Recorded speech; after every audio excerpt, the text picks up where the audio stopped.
El compañero Neftalí de la Rosa y una servidora presentamos para ustedes Percepciones ambientales en la formación continua, práctica docente y educación ambiental en el currículo escolar.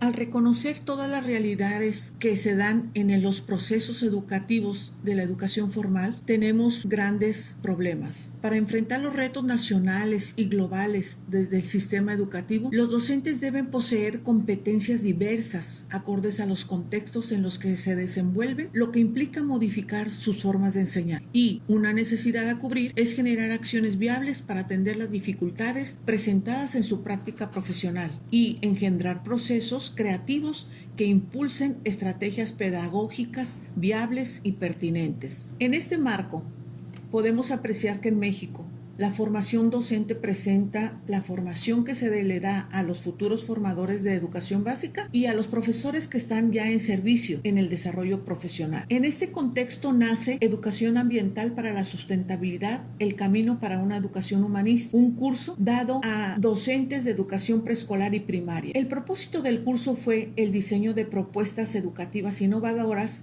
que pudieran aterrizar en sus prácticas escolares. Y de ahí surge el objetivo de esta investigación, que fue identificar las percepciones y actitudes ambientales de los participantes, también las prácticas escolares y su incidencia en la educación ambiental que trabajan en el currículo escolar de educación básica. En esta investigación se buscó comprender la forma en que los sujetos perciben la realidad y la manera en que actúan para incidir en el cambio de una posición mediante la reflexión. De esta forma, se utilizaron como herramientas el análisis de contenido y una entrevista que hicimos con un cuestionario. Para buscar las percepciones ambientales, tuvimos que ver problemas ambientales y aspectos relevantes para su protección, los que realizan los participantes en sus prácticas escolares y sobre todo que también queríamos saber cómo consideraban ellos la integración curricular de la educación ambiental en su programa de estudios. Así pues, al estudiar las creencias y actitudes ambientales de los profesores, lo vimos en tres sentidos: en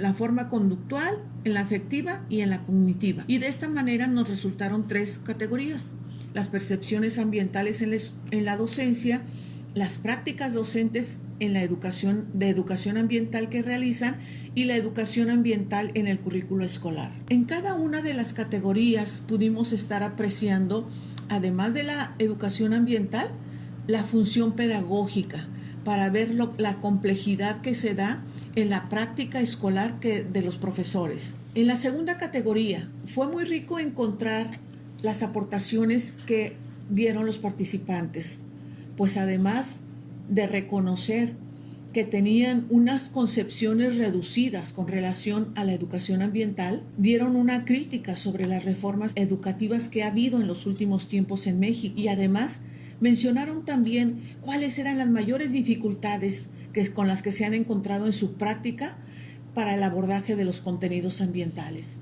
De esta forma, ellos consideran que la educación ambiental es viable para insertarse en el currículo escolar para favorecer la reflexión sobre sí mismos y sobre su entorno. De esta forma, en los resultados se pueden apreciar oportunidades que nos dicen qué es necesidad de brindar continuidad al esfuerzo interinstitucional para el establecimiento de la transversalidad ambiental en los programas educativos. Y esto me estoy refiriendo solamente al nivel de educación básica, que en México indica preescolar, primaria y secundaria. Ellos apreciaron y valoraron la importancia que tiene la educación ambiental para el currículo escolar y por eso pudieron aportar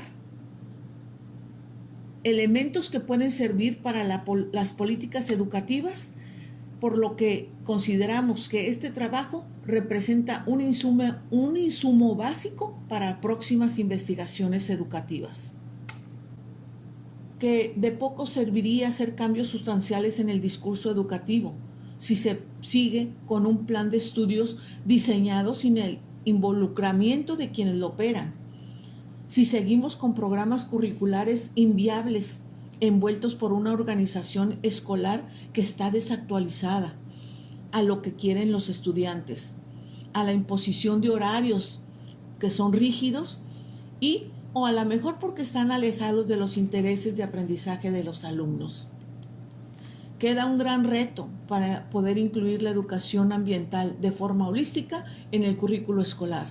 Son muchos los elementos que se tendrían que trabajar, pero también es importante reconocer que la educación ambiental se presenta como el medio más apropiado para coadyuvar al logro de los objetivos señalados en la Agenda 2030 y que en conjunción de todos los actores que participan en los procesos de enseñanza y aprendizaje de educación básica se generan alternativas sustentables.